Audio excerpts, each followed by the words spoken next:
I get the feeling you want to ask me something, Commander. Maybe we could pick up where we left off. You were telling me about your interest in the Protheans. Actually, I think I was talking about my interest in you, and making a fool of myself in the process. As I said, I am not used to dealing with people, especially humans. I did not really know much about your species when we first met, Shepard. I found it hard to take humanity seriously. Your kind always seemed so rushed and high-strung. We don't have the luxury of time. An Asari can live for 1,000 years. We're lucky if we hit 150. That is true. At first I thought that was a weakness of your species. After spending time with you and your crew, however, I think it may actually be an advantage. You humans are creatures of action. You pursue your goals with an almost indomitable determination. It is an admirable trait, but also an intimidating one. You're scared of us? Unfortunately, the rest of the galaxy sees humanity as something of a bully.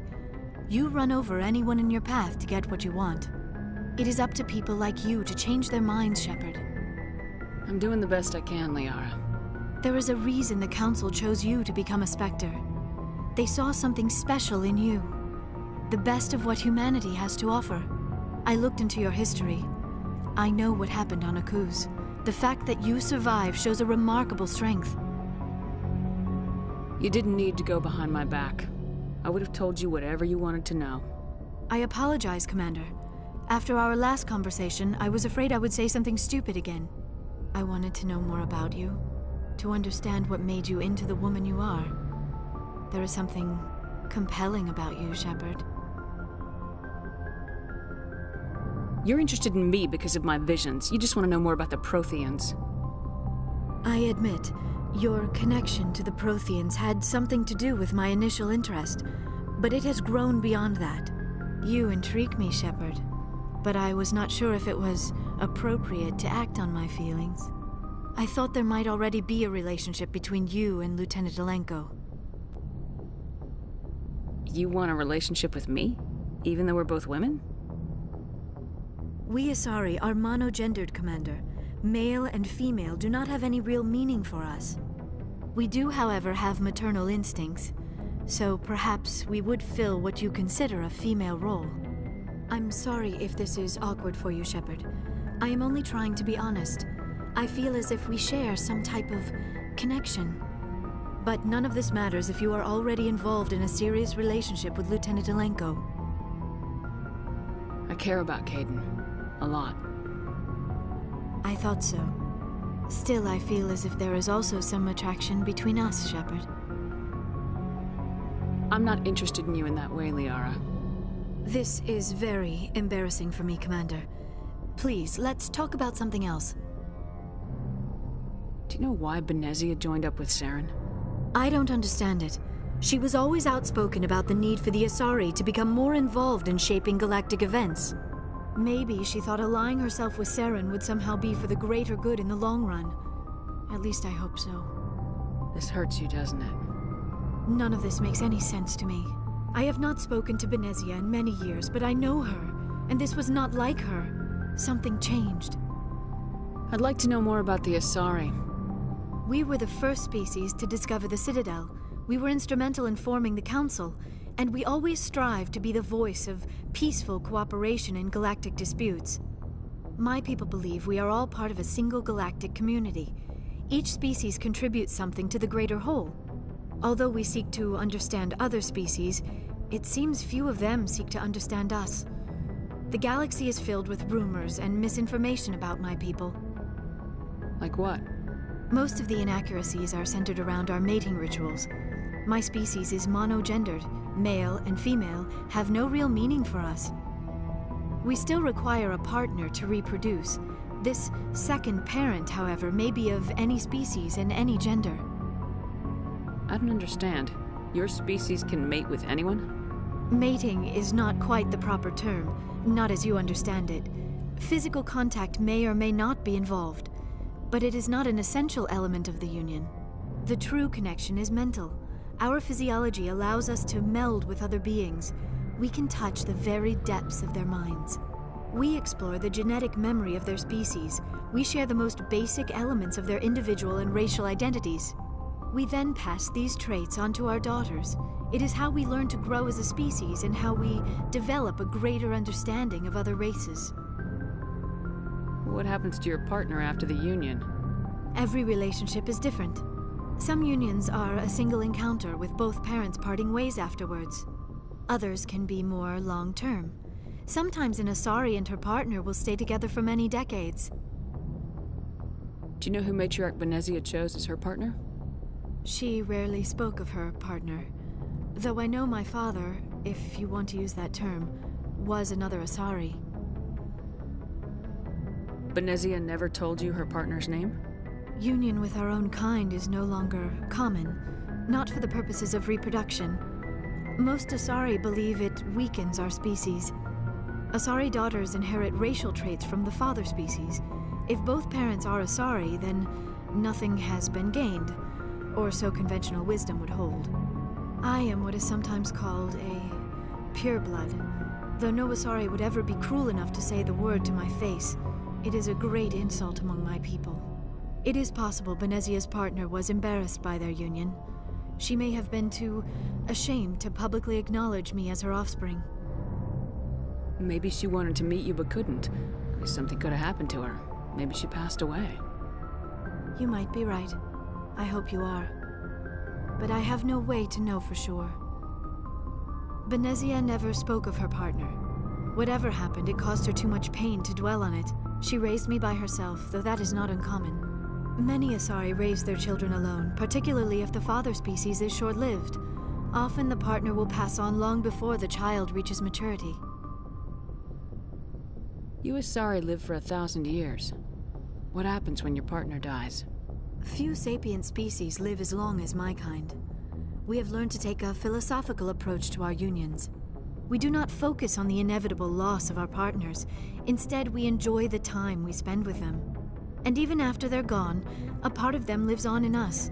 The union is a connection that transcends both time and space. I should go. Goodbye, Commander.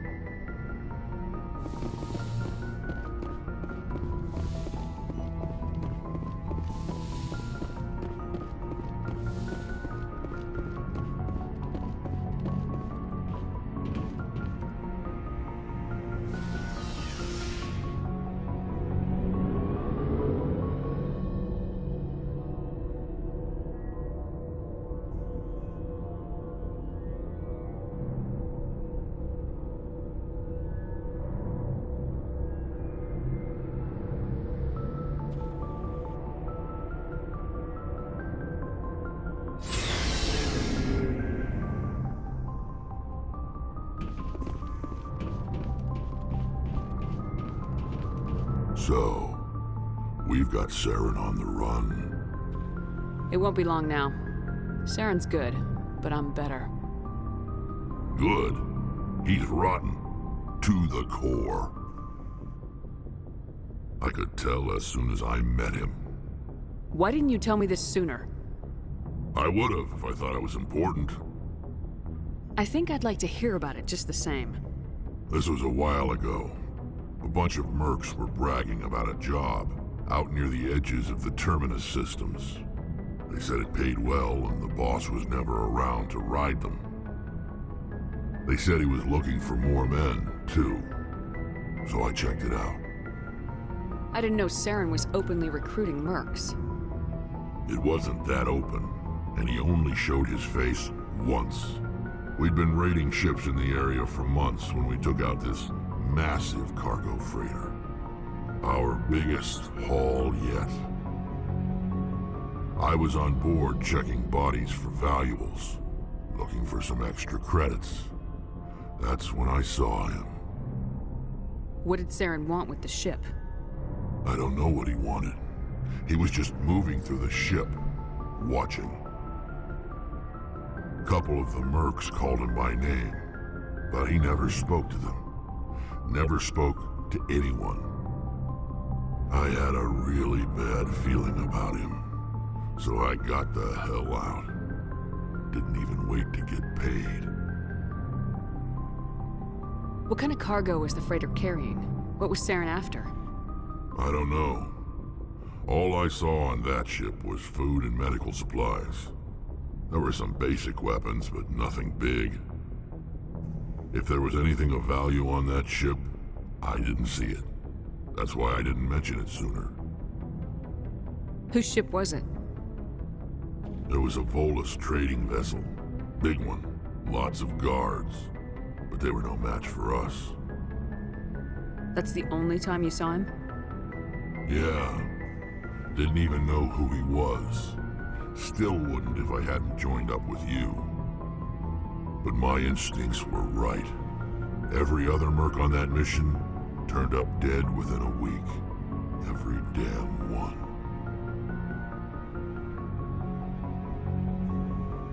What can you tell me about the Genophage?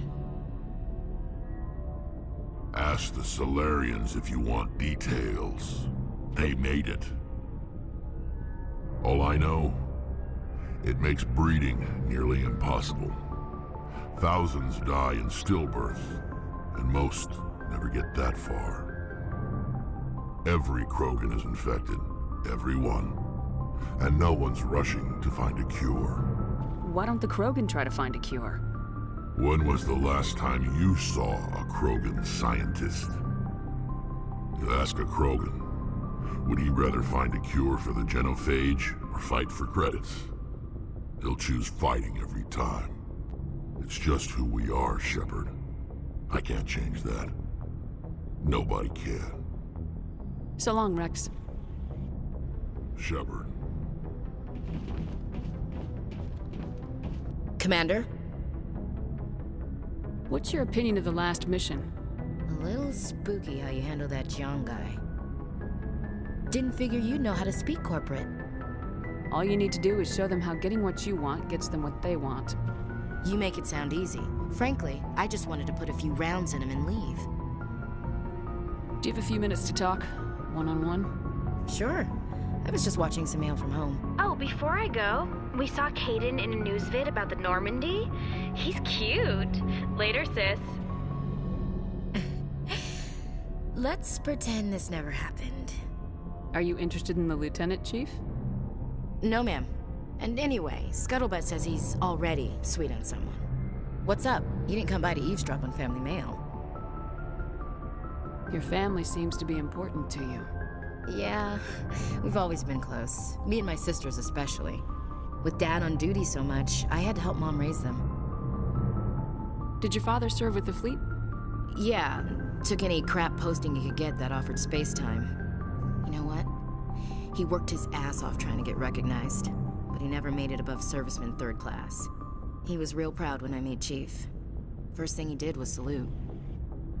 What about your mother? You haven't mentioned her. You must know what military wives are like. Strong because they have to be, able to raise kids while Dad's away on a 6-month cruise. She has a degree in planetary geology. She and Dad both wanted to see new worlds. She gave up her career to raise us, though. You have more than one sister? Sounds like a big family. Yeah, I'm the oldest, then Abby, then Lynn. Sarah's the youngest. She's still in high school. With 4 girls, Dad used to say he felt more outnumbered at home than on maneuvers. Where did you grow up? All over. We transferred a half a dozen times before I finished grade school. You go where personnel command sends you, right? I guess that's why I'm so tight with my sisters. We'd have to leave all our friends every 2 or 3 years. After helping raise them, your sisters still talk to you? Amazing. Things were tense between Sarah and me for a while. Then we bonded. Sounds like a story. Feel like sharing? Sarah got herself a boyfriend who wanted to go faster than she did, Mike. I didn't think he was a bad kid, just pushy. Lynn would send me these worried vidmails, and I'd tell her to relax. Where were you when this was going on? I was on active duty. Sarah's graduating high school this year. This was only a couple of years back. They were on Amaterasu. At the time, I was assigned to Chernobog. Same cluster, but a dozen LY away.